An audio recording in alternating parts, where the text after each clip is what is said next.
seminario El Aula Digital, Experiencias y Contrastes del área Escuelas del Futuro, organizado por Educarred en el marco del 10º Encuentro Internacional Virtual Educa. En esta oportunidad tengo el placer de presentar a la doctora Edith Bitwin, quien tendrá a su cargo la conferencia inaugural de este seminario, a la que hemos llamado Pensar las Escuelas del Futuro, recorridos, propuestas, desafíos. Gracias, Edith, por acompañarnos en este espacio y ayudarnos a seguir pensando el lugar de las nuevas tecnologías en el sistema educativo. Les presento brevemente a Edith. Edith Bitwin es doctora en Educación por la Universidad de Buenos Aires, es profesora titular de las cátedras de Tecnología Educativa, Educación a Distancia y Evaluación de Proyectos de la carrera de Ciencias de la Educación de la Facultad de Filosofía y Letras de la misma universidad. De esta institución también fue vicedecana y directora del Instituto de Investigación en Ciencias de la Educación. Actualmente Edith se desempeña como secretaria académica de la Universidad de Buenos Aires. Dirigió también el programa UBA 21 de Educación a Distancia de la UBA y coordinó el programa de formación docente del Ministerio de Educación de la Nación. Es profesora invitada de diversas universidades del país y ha producido innumerables trabajos en el área de la didáctica y la tecnología educativa. Edith es asesora pedagógica del portal Educarred Argentina y miembro de su consejo asesor. Esta sesión tendrá una duración de 1 hora aproximadamente. Finalizada la exposición de Edith, podremos participar en un intercambio en el que los asistentes podrán hacer preguntas o comentarios por escrito. Los asistentes que están a los costados de la sala recogerán las preguntas y se las acercarán al expositor.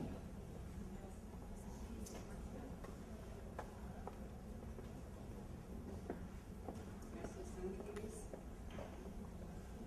Bueno, buenas tardes a todos.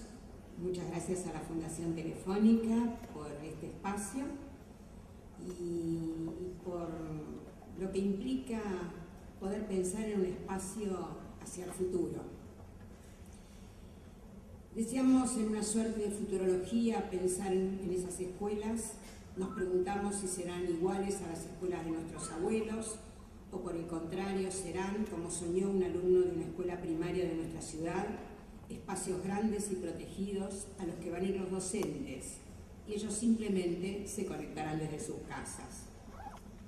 Y su currículo será la versión empobrecida y banal de las propuestas actuales o su contrario, una suerte de gran libro en la web, siempre cambiante y renovado, que contenga los avances de la ciencia y la tecnología, el acervo cultural de los siglos pasados y desafiantes problemas para resolver. Me gustaría saltar ese juego de antinomias que podría extenderse casi infinitamente para invitarnos a seguir un recorrido más significativo, que muestre lo que añoramos, lo que dejamos de pedirle a la escuela y lo que soñamos para las próximas generaciones, mostrando las múltiples aristas del caleidoscopio escolar. Para ello los invito en primer lugar a recorrer las huellas del pasado. Luego analizaremos los mitos del presente, las creencias de los docentes y algunas prácticas de este singular oficio. Analizaremos también las contradicciones de la escuela y la sociedad para finalmente señalar cuáles son las escuelas que pensamos para el futuro. Las nostalgias del pasado. 3 son las historias que a mi parecer expresan lo que quisiéramos recuperar de las escuelas de antaño. ¿Es posible pensar en la educación sin reconocer las maravillosas experiencias innovadoras del pasado? ¿Somos creadores o recreadores de ellas? En esos casos, ¿cuáles son las libertades que asumimos con los riesgos que enfrentamos? ¿Es acaso la innovación el lugar en el que desplegamos nuestra creatividad o reconstruimos lo construido? ¿Se trata de un camino que expresa desde ambos extremos una meta diferente? ¿Su resolución será parte de las controversias del oficio? La primera es una suerte de relato autobiográfico de Albert Camus, Premio Nobel de Literatura, quien cuenta en su libro El primer hombre. Después venía la clase. Con el señor Bernard era siempre interesante por la sencilla razón de que él amaba apasionadamente su trabajo. Fuera, el sol podía aullar en las paredes leonadas, mientras el calor crepitaba incluso dentro de la sala, a pesar de que estaba sumida en la sombra de unos estores de gruesas rayas amarillas y blancas. También podía caer la lluvia, como suele caer en Argelia, en cataratas interminables, convirtiendo la calle en un pozo sombrío y húmedo. La clase apenas se distraía. Solo las moscas, cuando había tormenta, perturbaban a veces la atención de los niños. Capturadas, aterrizaban en los tinteros donde empezaban a morirse horriblemente, ahogadas en el fango violeta que llenaba los pequeños recipientes de porcelana del tronco cónico encajados en los agujeros del pupitre. Pero el método del señor Bernard, que consistía en no aflojar en materia de conducta y, por el contrario, en dar a su enseñanza un tono viviente y divertido, triunfaba incluso sobre las moscas. Siempre sabía sacar del armario, en el momento oportuno, los tesoros de la colección de minerales, el herbario, las mariposas o los insectos disecados, los mapas, o vaya a saber cuántas cosas, y despertaba el interés languideciente de sus alumnos. Era el único de la escuela que había conseguido una linterna mágica, y 2 veces por mes hacía proyecciones sobre temas de historia natural y geografía. En este relato, que los críticos reconocen como autobiográfico, es probable que Camus quisiera reflejar quién fue el maestro salvador y cómo logró salvarlo.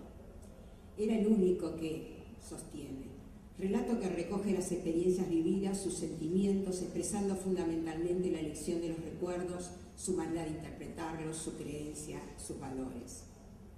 También Celestine Freinet nos invita a mirar el pasado en su pedagogía del sentido común. Él sostuvo que hay hombres que andan siempre en la vida con su viejo calzado, en el que el cuero ha modelado arrugas prehistóricas.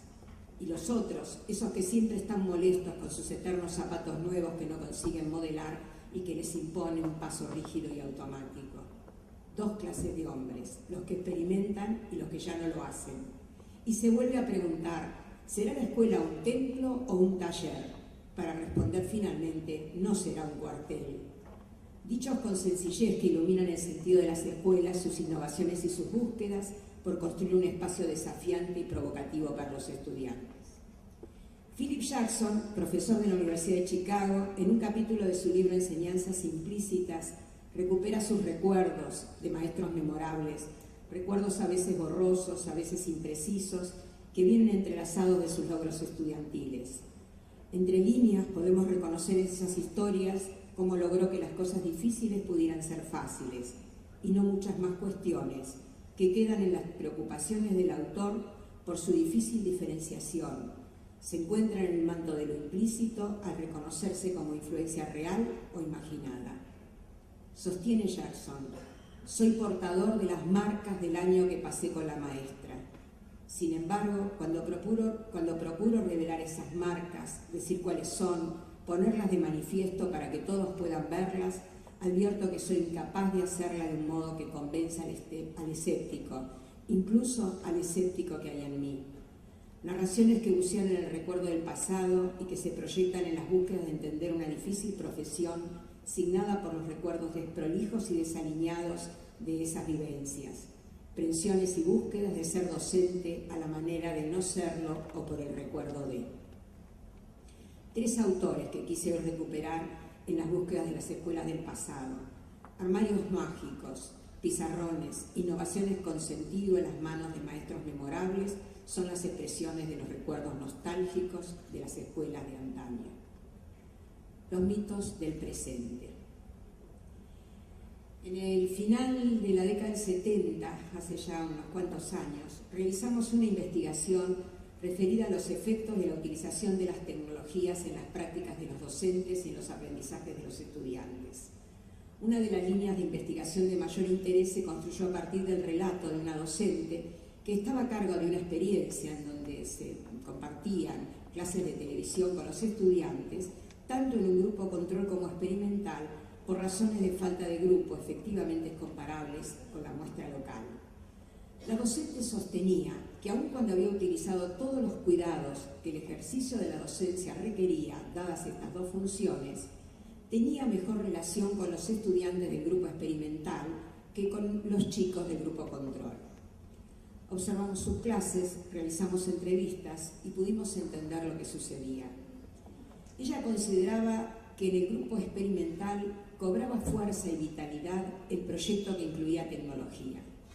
Dado que ella entendía que la televisión enseñaba, pero que lo hacía muy mal, ejercía una suerte de complicidad con los estudiantes y volvía a enseñar todos los temas según su parecer.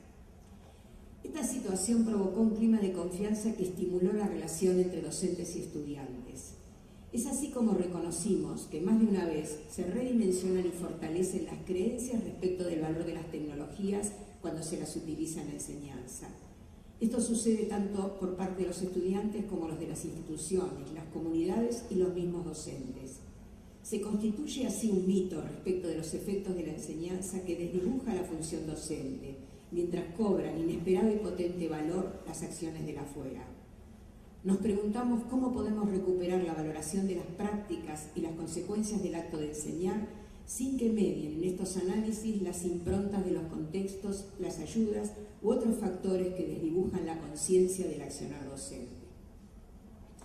Las contradicciones en el oficio de enseñar. N, directora de un instituto parisino, controla mucho las ausencias. Pasa lista personalmente sus clases de último curso.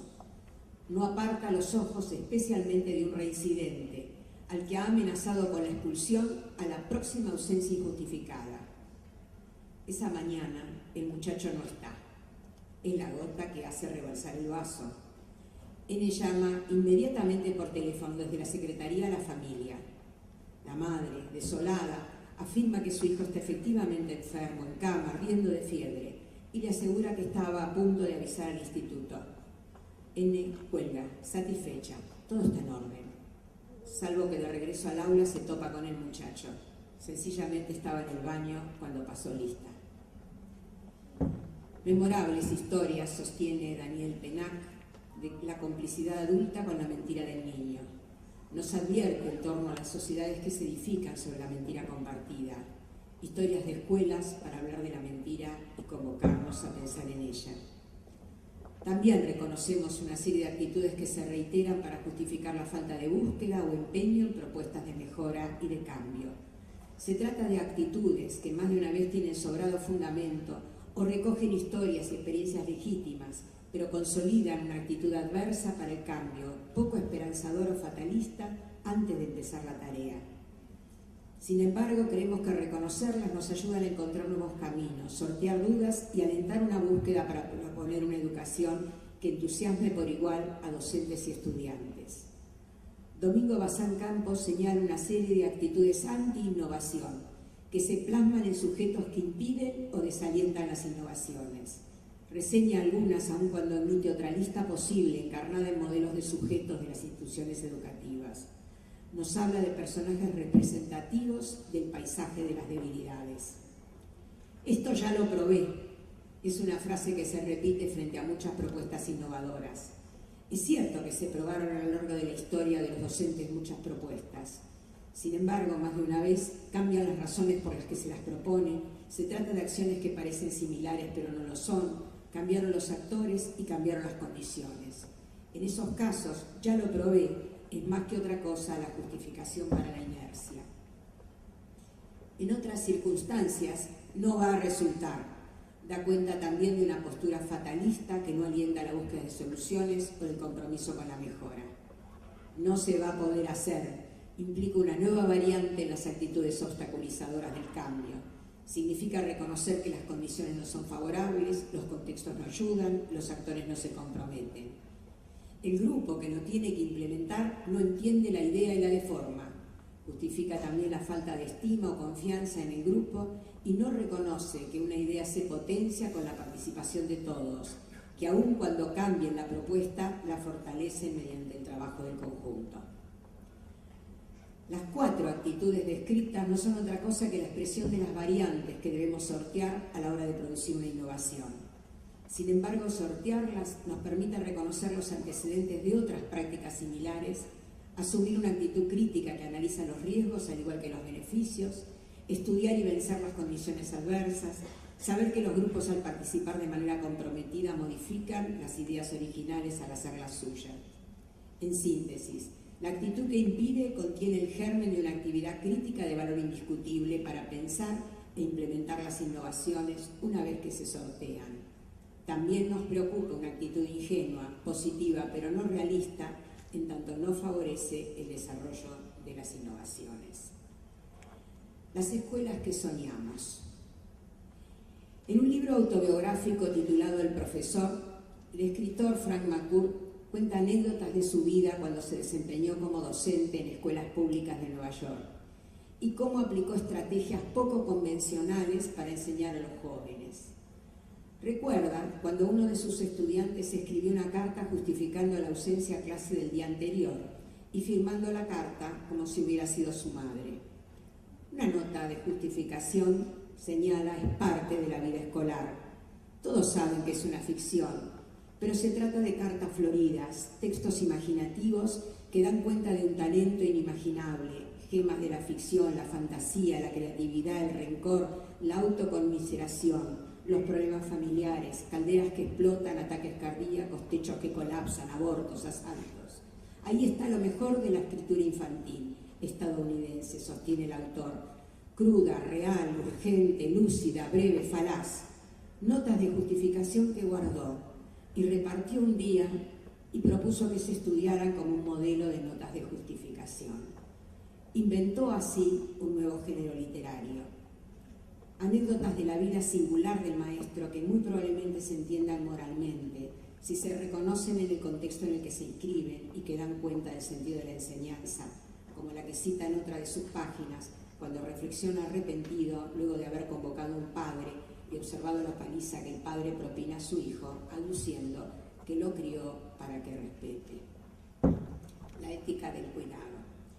En las anécdotas de la vida del profesor McCourt es posible reconocer la ética del cuidado, que como un aspecto de la educación moral mira con escepticismo el intento de enseñar de manera directa principios morales o de identificar virtudes, prescindiendo del contexto en el que las virtudes viven o se expresan. Se trata, según señala Nodix, de entablar de forma regular conversaciones que influyen en el desarrollo moral. No se trata de instruirlos a los niños en las virtudes morales y vigilar su comportamiento. Tenemos que hablar con ellos, escucharlos, enseñarles el lenguaje de la vida moral e inducirlos a reflexionar sobre las grandes preguntas existenciales. Al hacerlo, fomentamos la reflexión en ellos y en nosotros mismos. Una ética del cuidado implica crear las condiciones que puedan favorecer una vida moral. Para ello es necesario que las escuelas sean lugares en los que el ser bueno sea atractivo y no un signo de debilidad o acomodaticio. De ahí la importancia de crear las condiciones y eliminar aquellas que son obstáculos para la vida moral. Si les preguntáramos a los estudiantes cuáles son las actuaciones que los impulsan a obrar mal, cuáles consideran fuente de injusticia o de maltrato, es probable que pudiéramos identificar una cantidad de actividades escolares o rutinas. No se trata de eliminarlas, aun cuando en algunas ocasiones esto es posible, sino de conocer y entender si ello es posible, si es posible por las razones y los puntos de vista que hace que los estudiantes se sientan indefensos o amenazados en las escuelas. La ética del cuidado no rechaza el análisis de las razones. Cuando cuidamos debemos decidir cómo hacerlo, pero lo que orienta el cuidado es el sentimiento hacia el otro en una ética de relaciones humanas, en las que el diálogo es su componente fundamental. El diálogo nos permite conocer el punto de vista del otro, lo que quiere y necesita, y también nos permite conocer la consecuencia de nuestros actos. Entender la fragilidad de la vida forma parte de esta ética del cuidado que los docentes asumimos frente a la infancia y la juventud. Se trata de minimizar los riesgos. Algunos de ellos están asociados a algunas conductas evaluativas y es posible atenuarlas y conversar en torno a ellas. Jack Garner, por ejemplo, expresó frente a este problema la posibilidad de evaluar en condiciones naturales, de manera simple y en el momento adecuado. Los recreos o los espacios de esparcimiento, la puerta de la escuela y más allá de ella, son también lugares de cuidado, de una mirada comprensiva y preocupada frente a las dificultades o los problemas que surgen del diario vivir, incluyendo enseñar tanto a los niños como a los jóvenes a cuidarse y a cuidar a sus pares, sin que esto implique desresponsabilizarse del cuidado que los mayores deben hacia los jóvenes. En síntesis, es fundamental que los estudiantes reconozcan que los adultos de las escuelas los cuidan, que se preocupan por su bienestar y se compadecen de su sufrimiento. El significado del cuidado implica que los docentes cuentan con tiempo para conversar entre ellos de los problemas que enfrentan a diario y los estudiantes deben aprender a detectar y apreciar el cuidado. Se promueve entonces en forma permanente el análisis y el debate de la significación del cuidado en la escuela. Para el nuevo siglo, en la comunidad educativa se vuelve a plantear que la escuela atienda a la realidad que inscribe además en el reconocimiento del impacto de las tecnologías, en los modos de vincularse, comunicar e informarse. Evidentemente nos preguntamos, frente a los desarrollos tecnológicos, cómo hacer también para que estos entren en la escuela en el marco del cuidado que proponemos. Si soñamos con la escuela, reconoceremos un nuevo currículo, pero no porque dispongamos para ello de un gran libro en la web, sino porque revitalizaremos la cultura del estudio a través de los instrumentos que forman parte de la vida. Porque haremos más, como nos desafía Don Finkel, a enseñar con la boca cerrada, y dispondremos de potentes recursos para conocer nuestro planeta, viajar por el mundo virtual, estudiar y formar una red con amigos de otras latitudes, visitar museos y apreciar el arte, entre tantas otras cuestiones. Nuestro desafío mayor será plasmar estas propuestas en la formación docente y en un programa de educación permanente, para que el conocimiento sea un emprendimiento conjunto de generaciones diferentes. La formación humanística y científica no cambiará, pero sí cambiarán los modos de acceder a ella. La necesidad de que las escuelas nos protejan probablemente será la misma, pero la fraternidad será un tema de todos los días en el trabajo compartido. Es probable que podamos realizar tareas y proyectos en escuelas diferentes como parte de nuestro mundo virtual. En todos los casos, abriremos la escuela a la comunidad sin inscribirla en expresiones paternalistas o asistencialistas, sino en el reconocimiento de la potencia que tiene la escuela para conectarse con el medio social, ampliar sus fronteras y transformarse en una verdadera institución cultural, conectada y comprometida con quienes comparten el espacio geográfico en el que se encuentra. Esto no significa que consideremos que cada escuela debe abandonar su función esencialmente educadora dirigida a los niños y jóvenes en los espacios construidos para ella, sino que entendemos que debe ampliar sus fronteras. Si la escuela amplía sus destinatarios, es posible que estos a su vez decidan formas participativas para encarar un programa que responda a nuevos intereses y viejas demandas, se conecte con otros actores, dé respuesta, pero también provoque situaciones de nuevo tipo que le den sentido a la participación ciudadana. La construcción de la ciudadanía y la participación en la sociedad de la información es posible mediante la conformación de una comunidad que desde una perspectiva local conforme grupos que enlacen sus objetivos con otros de una sociedad en constante cambio. Se trata de aprendizajes pertinentes, vinculados a la vida, al trabajo, al juego, en síntesis al enriquecimiento social y cultural que se proyecta más allá del radio de la vivienda. Estas son las escuelas que soñamos, amplias de concepción, difumadas y conectadas con otras virtuales, en un mundo que aspiramos a que nos siga cuidando y que siga ofreciendo a los niños y a los jóvenes su sentido de ejemplaridad, tal como nuestra nostalgia convoca. Muchas gracias.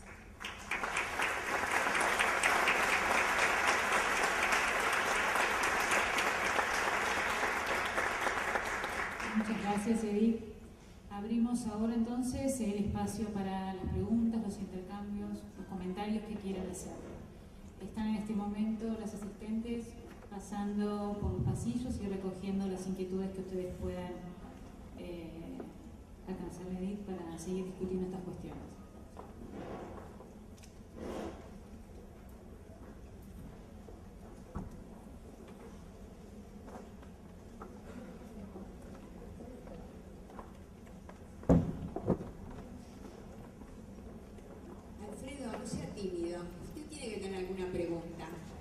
Nos encanta compartir espacios y debates. Estamos esperando. ¿No tiene preguntas, Alfredo? ¿No?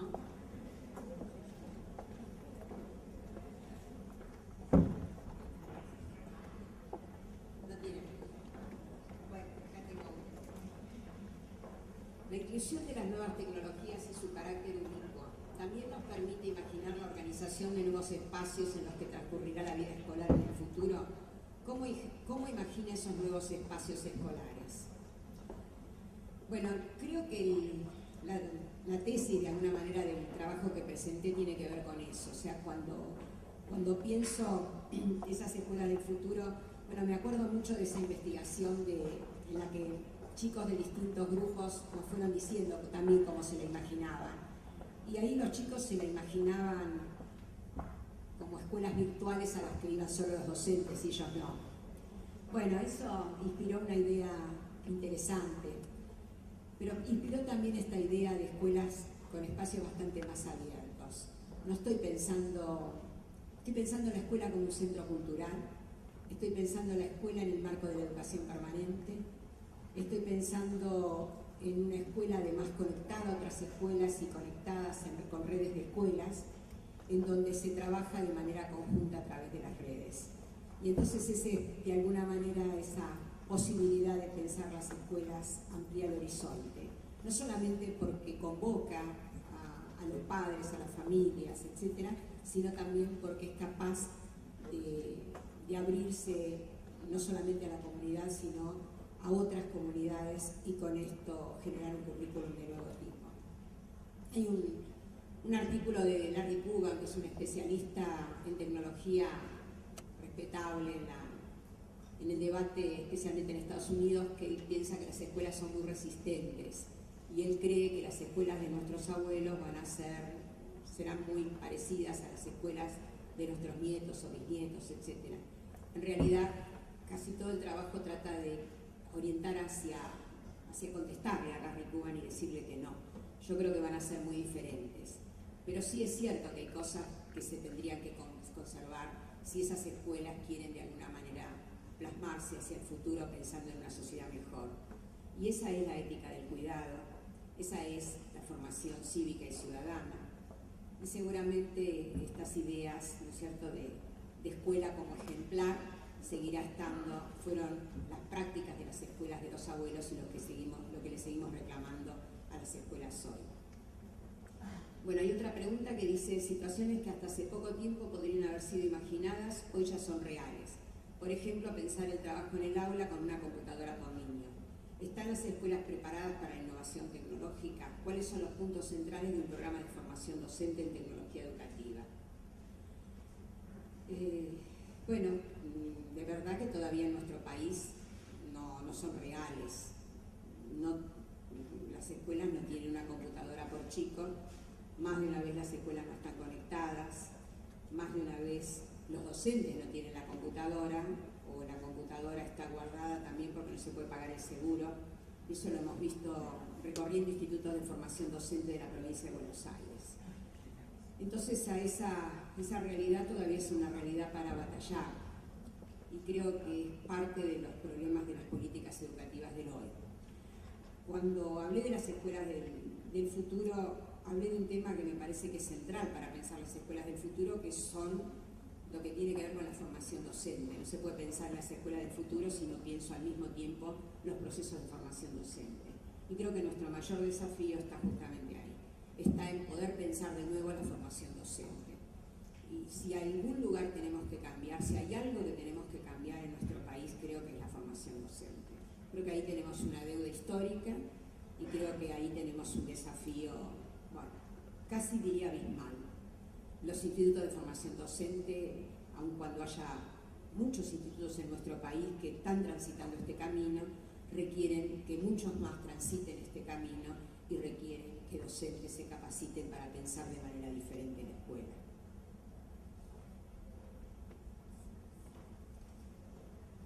¿Por qué el subuso de la tecnología es un escenario habitual en lo que se refiere al uso de las tecnologías en el sistema educativo? Bueno, los docentes todavía no aprendieron a usarla, pero piensen ustedes también que más de una vez en el oficio docente sabemos usar aquellas cuestiones que las aprendimos mirando su uso. A ninguno de nosotros se nos dio clase acerca de cómo usar el pizarrón, y todos vimos durante 15 años cómo se usaba el pizarrón, para bien y para mal. En el caso de las tecnologías pensadas para la enseñanza, nosotros no las vimos usar. Nosotros podemos usar las tecnologías en el entretenimiento, y así la usan los jóvenes, pueden usarlas para la comunicación, pero lo enormemente difícil es pensar las tecnologías para la enseñanza. No podemos reconstruir buenas experiencias, tenemos que investigar, probar, analizarlas y difundirlas, y eso evidentemente es un lento y difícil camino, entre otros porque además necesitamos las condiciones necesarias como para poder mostrar aquello que estamos usando como posible. En un país como la Argentina, al hablar de las escuelas del futuro, inevitablemente pensamos en los contrastes. ¿Puede la tecnología en la enseñanza colaborar genuinamente en la reducción de la brecha social? De ser así, ¿puede darnos algunos ejemplos de implementaciones valiosas en esta perspectiva? Bueno, estuve tratando de hacer futurología, y en las escuelas que sueña también hay un país que sueña. Y el país que sueña es condición también, ¿no? Y hay una mutua relación e interdependencia. Es muy difícil pensar que las escuelas soñadas no tengan que ver con un país en el que nosotros también soñamos. Pensamos que ayudamos en ese camino y trabajamos en ese camino. Reuniones como estas, estudios, investigaciones, alientan el trabajo en ese camino, pero la verdad que no es un camino sin interdependencia. Desde ese lugar pensamos que en las escuelas del futuro que ya esté solucionado el problema de la brecha social. No pensamos que esa brecha sea una brecha que se ahonde si estamos pensando en el futuro. La educación es una empresa optimista, y como empresa optimista se instala en nuestras vidas. Cuando pensamos en las escuelas del futuro, pensamos optimistamente en nuestro país, y creo que hacemos esfuerzos para tratar de que así sea. Ejemplos de implementaciones valiosas son ejemplos pequeños, a veces son ejemplos chiquitos.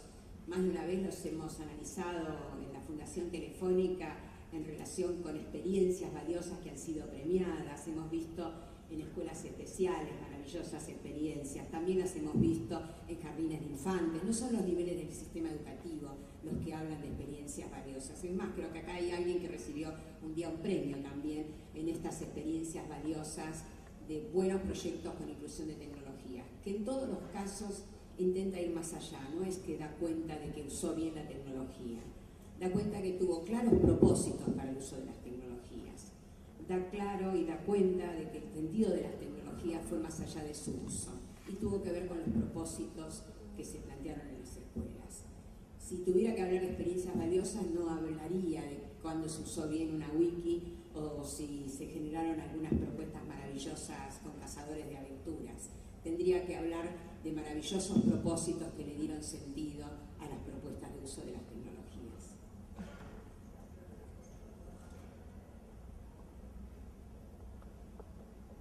¿Cómo van a evolucionar los saberes socialmente significativos? ¿Qué se va? ¿Qué queda? ¿Cómo se incorporará? José Luis, ¿dónde estás? La pregunta que ponés. José Luis, yo estuve jugando a la futurología con visión optimista, ¿sí?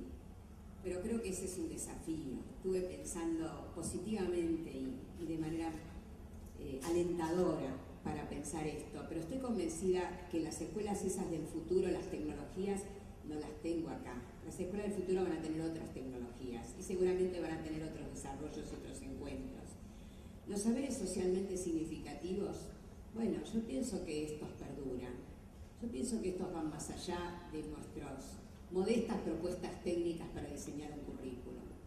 Creo que el horror de la guerra es un saber socialmente significativo y que creo que nos convoca a todos nosotros para incluirlo en cualquier currículum del pasado y del futuro, porque nos alienta a preocuparnos por nuestra sociedad.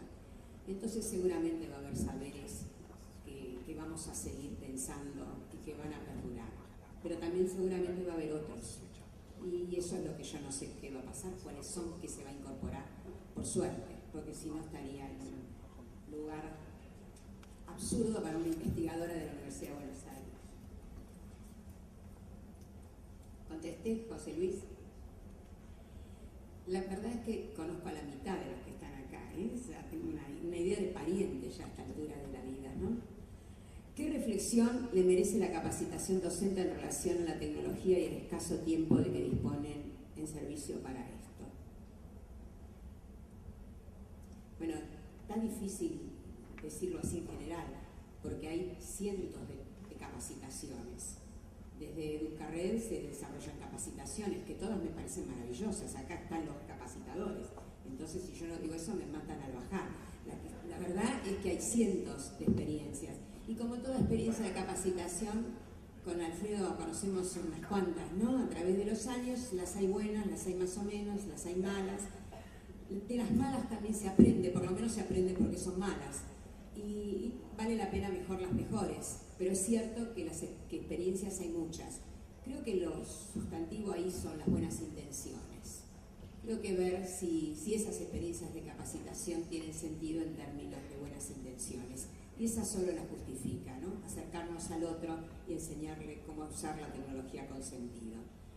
Bueno, y el tiempo es una dimensión horrorosa que nos convoca a todos, ¿no? Todos planeamos mal el tiempo, a todos nos atenaza el tiempo y es de los problemas, si quieren, curriculares más difíciles de resolver. Si trabajamos en profundidad es el desmedro de la extensión. Y estos son los problemas del currículum desde Juan Amos Comenius en adelante. Estoy hablando desde el 1600 hasta adelante, a todos nos preocupa la extensión y la profundidad. O sea, a todos nos preocupa el tiempo. El tiempo en la enseñanza y por supuesto el tiempo para aprender, que de ninguna manera es coherente con el tiempo para enseñar. En los papelitos me los mezclo todos. ¿Cómo imagina los contenidos, capacidades y sus respectivas evaluaciones en la escuela del mañana? Bueno, algo planteé, pero les pediría que no se sigan enganchando hacia el futuro, porque yo me quedo con la ponencia, más allá del futuro no vaticino nada. ¿Cómo imagina los contenidos? Yo los imagino bastante más ricos. Yo los imagino reales y los imagino en una suerte de desafío de trabajar por problemas. Pero claro, quizás es lo que tiene que ver con el hoy. Cuando hoy pienso cuáles son los contenidos que deberían plasmarse en una escuela, me imagino contenidos vívidos, contenidos que desafían el pensamiento, contenidos que sean invitaciones para pensar. Y entonces esto lo pienso más allá del día de hoy, pero evidentemente debo estar influenciada por mis propias propuestas en el campo de la didáctica, en donde entiendo que los contenidos deberían superar las visiones banales y los recortes recortes no convencionales, pero sí ritualizados, ¿no? En relación con los contenidos. Hay un viejo cuento, ¿no? de Perkins, Tishman y Jay, que a mí la verdad es que permanentemente me atenaza. Si quieren se los cuento. Cuenta la historia de una señora que está enseñándole a la hija a cocinar y que le enseña a hacer pelleto al horno. Cuando le enseña pelleto al horno, le pone vino, cebolla, bueno, no sé si almorzaron, pero vino, cebolla, morrones, papitas, etcétera, etcétera. Le corta la punta, la pone adelante y lo mete al horno. Y entonces la nena le pregunta por qué cortó la punta. Y la mamá dice que así se lo enseñó la mamá. Y entonces se lo van a preguntar a la mamá. Y la mamá la mira y le dice que así se lo enseñó su mamita. Y como la mamita vive, van todas juntas en marcha a visitar a la mamita. Y la mamita dice que lo que pasa es que la asadera es chica. A la mitad de la audiencia no se lo había contado todavía, la otra mitad ya lo sabe. La cuestión es que es de los relatos más vívidos de las traiciones curriculares, porque es cómo fuimos ritualizando, cómo perdimos el sentido por el que enseñamos algunas cosas, cambiaron las condiciones, cambiaron los contextos, se descubrieron otras propuestas, el trabajo de investigación dio cuenta que aquello que se estaba enseñando era perimido, y sin embargo, como estaba en el currículum, como estaba en los manuales o como así me lo enseñaron y siempre me dio resultados, se sigue enseñando. Pienso en un currículum en el futuro que elimine todos estos disparates curriculares. ¿Cómo se puede promocionar la escuela del futuro con una falta de políticos de los gobiernos que hacen, por ejemplo, que los ministerios de educación provinciales hagan caso omiso a sugerencias y propuestas de los docentes? Bueno, no, lo mío es adivinar el futuro de las escuelas. Lo de este país no lo tengo yo, ¿no? Yo me dedico a la educación, soy secretaria académica de la Universidad de Buenos Aires, me preocupo de una universidad que tiene que seguir pensando en la calidad cuando tiene 328.000 estudiantes, ¿sí? Son otras preocupaciones que me desvelan, pero esta no la puedo resolver. Si la pudiera resolver, seguramente no estaría en Virtual Educa, estaría en otro lugar. ¿Tenés otra? Podés leerla primero, ¿no? Porque esta está difícil. En los países multiculturales y pluriétnicos, ¿puede aplicar eficientemente la tecnología? La tecnología se puede aplicar para la enseñanza de la medicina, para la enseñanza de la música. He visto maravillosas propuestas de enseñanza musical con programas virtuales. Esto no quiere decir que no se incorporen encuentros presenciales, ¿sí? Frente a alguien que se le ocurra que esto no tiene que ver con la presencialidad. Pero he visto maravillosas propuestas en campos en donde nunca nos hubiéramos imaginado. O sea que este no es el problema, la multiculturalidad o la plurietnicidad, cuando además la tecnología está provocándonos a que nosotros favorezcamos espacios en donde aprendamos a respetar al otro desde estas perspectivas. O sea, creo que la tecnología es el brazo más maravilloso para poder trabajar en este sentido.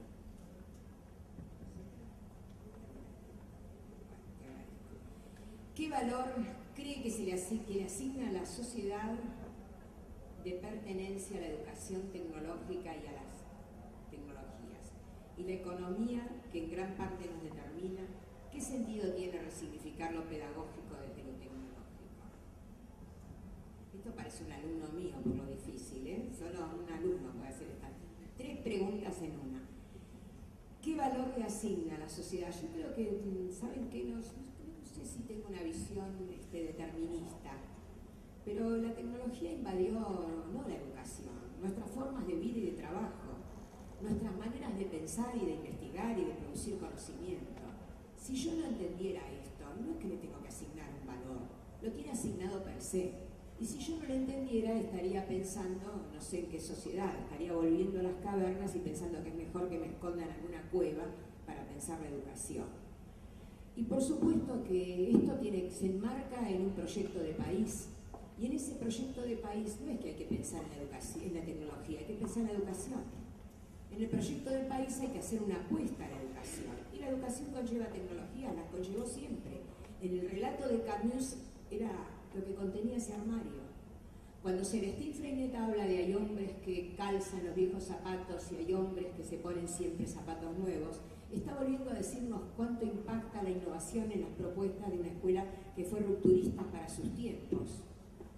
Cuando un profesor como Frank McCourt vuelve y recupera esta idea de crear un concepto nuevo, crear un género nuevo, lo hace porque es la manera de pensar a los chicos adentro de la escuela. Entonces es este lugar de innovación y de innovación con tecnologías y sin tecnologías, pero innovación como propuesta de ruptura, en busca de mejoras, que es el sentido de la innovación.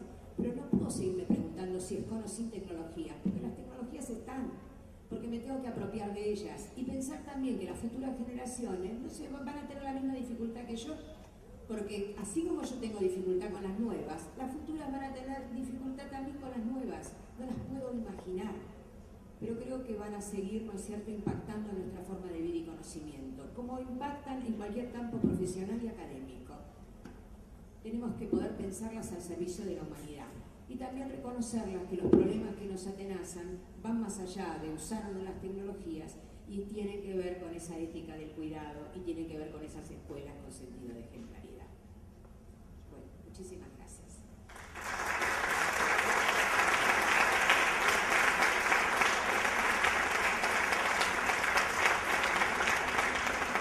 Entonces damos por finalizada esta conferencia y los invitamos a las 16 horas a presenciar el panel Proyectos Educativos Innovadores de la gestión al trabajo en el aula y también asistir a los talleres que se desarrollarán en forma simultánea entre las 14 y las 18, entre las 16, perdón, y las 18 horas. Muchas gracias.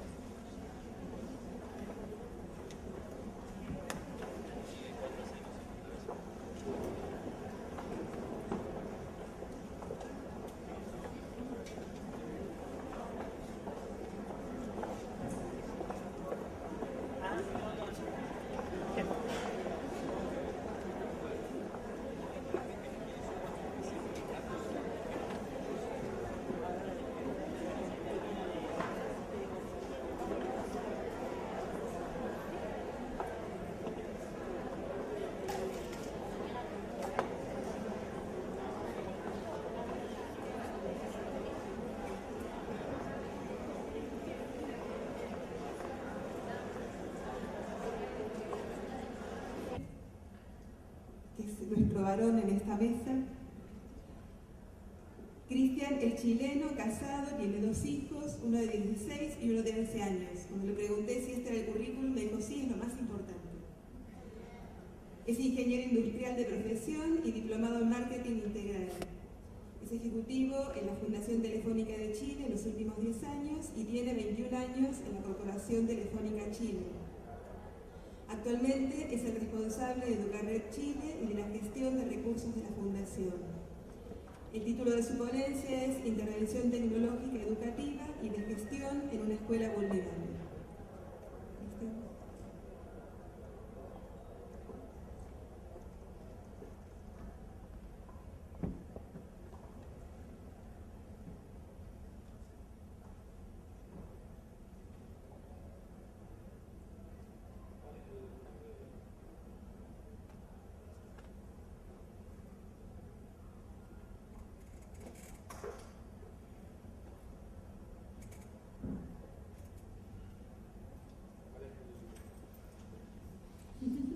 Estamos con los problemas de las tecnologías, pero siempre suele suceder.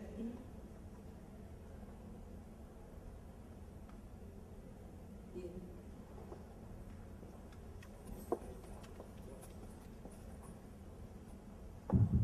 Ahora sí. Bueno, buenas tardes a todos los presentes. En primer lugar, yo traía un agradecimiento a los argentinos por prestarnos a Bielsa. Al parecer, no hay muchos argentinos, pero a los que están, gracias. Voy a comentarles de este proyecto. Es una intervención tecnológica educativa que hicimos en una escuelita, en una comuna pobre de Santiago. Comentarles de que aquí, en el contexto país, decirles que en Chile cerca del 100% de los niños y niñas que pueden asistir a la educación básica lo hacen, es muy cercano al 100%, la escolarización es muy alta y en educación media llega cerca del 90%, incluso la pasan. Por otro lado, las tecnologías de la información y la comunicación ya están hace prácticamente 2 décadas en el sistema educativo chileno. El aula tradicional chilena es la típica, frontal, en que están los chicos en fila, no ha cambiado mucho eso, y en estos proyectos intentamos cambiarlo un poquito. Contarles de que más del 85% de los profesores ya han tenido cursos de TICS, pero la eficacia de estos cursos la verdad es que no se ve en el uso del aula, no es utilizable 100% la infraestructura que hay en las escuelas. La agenda digital de 2007-2012 también le da mucha importancia y prioridad a la incorporación de las tecnologías en todo el quehacer de la educación. La verdad es que desde el año 89 el Ministerio de Educación intentó implementar la tecnología en las aulas y en esa época ya en esos años firmó un convenio justamente con Telefónica donde se pensaba entregar internet a todas las escuelas de Chile y así comenzó ese trabajo. En esa época era una internet conmutada, ¿no? Por lo tanto al correr del tiempo, a los pocos años ya no era lo que se requería, por lo tanto en un principio le dio un impulso, pero luego ya se empezó a pensar en la banda ancha. Les cuento que esta escuela, como les decía, atiende aproximadamente a 260 alumnos, es una escuela básica, de primero a octavo básico, tiene sí también algunos preescolares. Está ubicada en una población bastante conflictiva, en Recoleta, una de los municipios de Santiago, y lleva más de 50 años funcionando. Hay una situación alta de vulnerabilidad de los chicos de esta escuela y se refleja en sus indicadores que de alguna forma los presento acá, en el cual las calificaciones son bastante bajas. El indicador SIMSE, que es la prueba de medición de la calidad de la educación que hace el gobierno, es bastante bajo también, está dentro de las últimas. Hay una tendencia a que las matrículas vayan disminuyendo año a año. El uso de los recursos tecnológicos es nulo. por lo menos hasta que intervenimos era cero, mucha deserción y problemas de convivencia escolar. Algunos factores que explican estas situaciones tienen que ver con la baja calificación que tienen los profesores, primero en el uso de los recursos tecnológicos y educativos, pero también en sus competencias. Los alumnos con bastantes problemas familiares, no había aula tecnológica ni laboratorio de ciencias para trabajar, los niños y niñas tenían situación de calle en un porcentaje importante, de hecho el 90% es de vulnerabilidad. La vulnerabilidad la mide el gobierno y básicamente es una medida de pobreza de la escuela y de las familias que están en esa escuela. Y de esos 265 niños, 85 eran prioritarios, es decir, aparte vulnerables, requerían de ser sujetos de alimentación permanente todos los días. Hay mucha marginación, delincuencia y tráfico de drogas en el entorno de la escuela y de esa población. Establecimos una línea de base con ciertas estadísticas. Ustedes pueden ver ahí lo que les comentaba. La matrícula ha ido bajando poco a poco. Hay unas cifras desde el 2005, donde han llegado a 269 alumnos en el 2009, y la escuela tiene una capacidad de 400. Las calificaciones, los promedios también han ido bajando a lo largo de los años, y el promedio, esos 4, tanto, es un promedio bastante bajo. En Chile, por lo menos, la escala es de 1 a 7. Hicimos también algunos test para ver los porcentajes de logro de los profesores en cuanto a sus habilidades, habilidades docentes en distintos conceptos, y los resultados son bastante bajos. También ustedes pueden ver que hay docentes que tienen que ni siquiera pasan el 20% en las posibles habilidades que tienen, y los más altos, algunos están cerca del 50-60, que son los menos. Hay una muestra de 9 profesores. ¿Qué busca esta iniciativa? La idea es mejorar el desempeño de la comunidad escolar en su totalidad, ¿ya? Y la estrategia es incorporar recursos educativos tecnológicos como una propuesta de mejora, como una propuesta más de mejora en la metodología que aplican los docentes, y esto a través de un continuo apoyo en terreno. Comenzamos nosotros a trabajar en octubre de 2008, levantando la estadística de la escuela, evaluando el diagnóstico, haciendo un diagnóstico de cómo estaba, para recién empezar a trabajar en marzo de este año. La verdad es que ha sido difícil trabajar, además, porque como es una escuela municipal, los docentes este año han estado muchos días en paro. Es una problemática que en estos momentos está en Chile con las escuelas municipales principalmente, y ha sido complicado trabajar. Por lo tanto, el trabajo prácticamente ha comenzado en junio, julio, pero interrumpidamente, porque en estos momentos justamente hay un nuevo paro de estos docentes. Es una situación que no se ha logrado solucionar.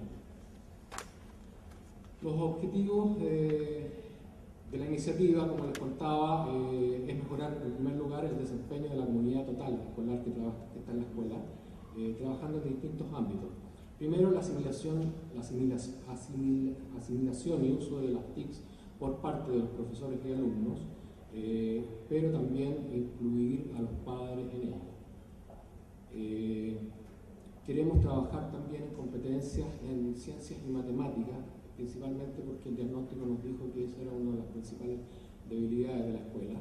El profesor de ciencias que empezó a trabajar este año, la verdad es que había sido el profesor de educación física, es un profesor básico que hace multiasignatura, y la verdad es que no había tenido mucho contacto con la ciencia desde que había estudiado, y hubo que apoyarlos en eso. Lo mismo ocurría con los profesores de matemáticas. Por lo tanto, vamos cambiando la estrategia en la medida que vamos viendo el diagnóstico, y en ese momento decidimos apoyar fuertemente el área de ciencias matemáticas.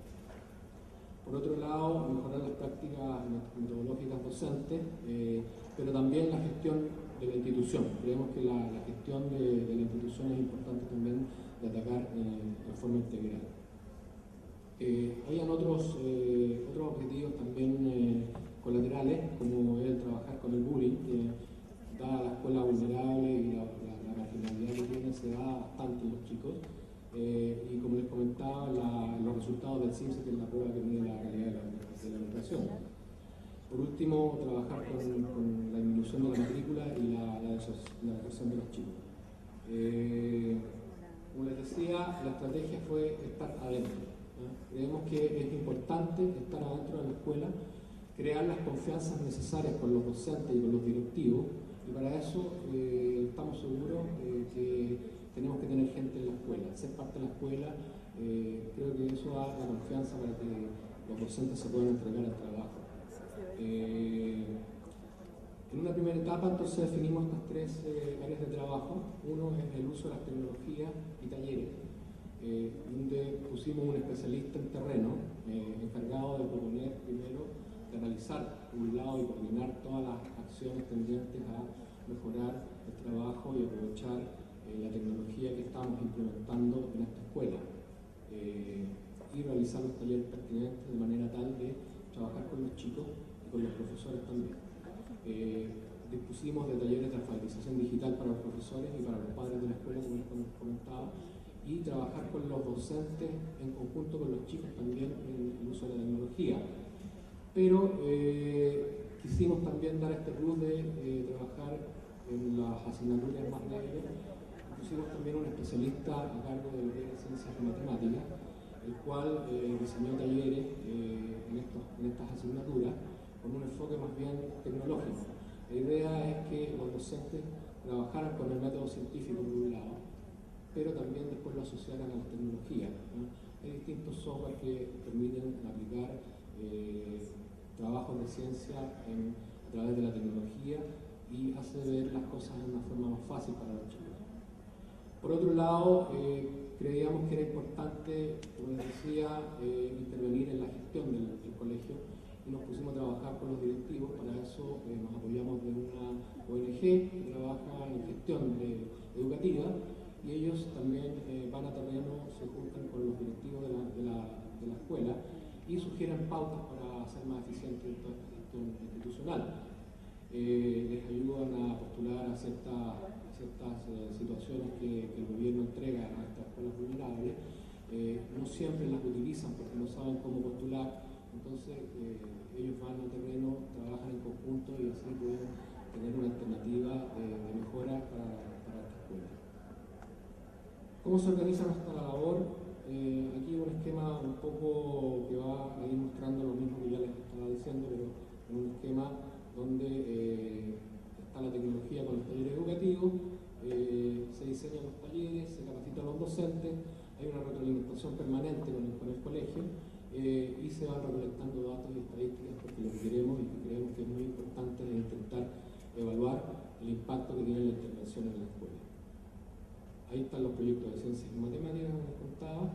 Ahí pueden ver ustedes que se hicieron algunos talleres de botánica, de mecanos, de robótica, se trabajó con peces, y a través del software educativo vamos haciendo un link con estos talleres científicos. Y bueno, el aula tecnológica es el centro de este trabajo. Instalamos una aula tecnológica con 20 computadores de primera línea, son notebooks. ¿Por qué notebooks? Pensamos de que había que darle modularidad al trabajo, y además implementamos mesas de trabajo que fueran agrupables, de manera tal de quitar la frontalidad que tenía la tradicional clase. Entonces, con los notebooks más las mesas modulares van agrupándose los chicos y hacen trabajo en equipo además. Hay un servidor, hay conexión a internet de banda ancha, de alta velocidad, y creemos que esto va a favorecer el desarrollo de las actividades educativas en todos los ámbitos de la escuela. Hemos constatado que los chicos ya se están motivando en el trabajo con el uso de las tecnologías, y los docentes también. Les cuesta mucho porque son docentes que no estaban acostumbrados a trabajar con tecnología, pero ven que poco a poco van perdiendo el miedo y van pudiendo utilizarlas en sus clases. Las expectativas de la iniciativa y los impactos esperados es aumentar En primer lugar, la asimilación y el uso de las TIC por parte de los profesores en un 75%. Hemos puesto indicadores y metas que son interesantes para como estaba la línea de base, pero creemos que es posible. Bajar el bullying, en este caso, en un 50% de los casos. Las competencias en ciencias y matemáticas docentes, aumentarlas en un 50%. La gestión institucional también que tenga una mejora cuantitativa y cualitativa. Para eso estamos con informes trimestrales de gestión. El CINCE, no hemos propuesto aumentar el CINCE en un principio en este año en un 10%. La alfabetización digital para padres que se asimila en un 75%. Aumentar la matrícula en un 10% y formalizar procesos en las prácticas metodológicas de los docentes. Por último, una deserción que baje en un 40%, de manera tal de que la capacidad de la escuela, que era de 400, poco a poco llegue a ello. Algunos métodos para aislar los efectos del programa de manera tal de ver realmente el impacto de esta intervención en la escuela es analizar las líneas de tendencia, hacer muchos test de evaluación permanente. Estamos estimando notas de los alumnos y tenemos estadísticas al respecto. Tener grupos de control, tanto los padres como los docentes, y también con otros colegios similares, de manera tal de poder comparar, ¿ya? Las encuestas y las entrevistas son parte también de estos métodos para poder evaluar. Voy a ir mostrándoles algunas imágenes de lo que están haciendo los profesores, los alumnos y los padres. Ese es un taller de ciencia donde están los profesores utilizando microscopios en este caso. La verdad es que no había ni siquiera un microscopio en la escuela. Hemos implementado ya un laboratorio mínimo de ciencias.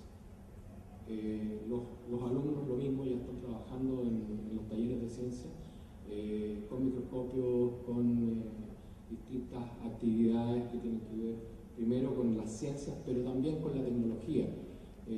Nosotros en UCARRED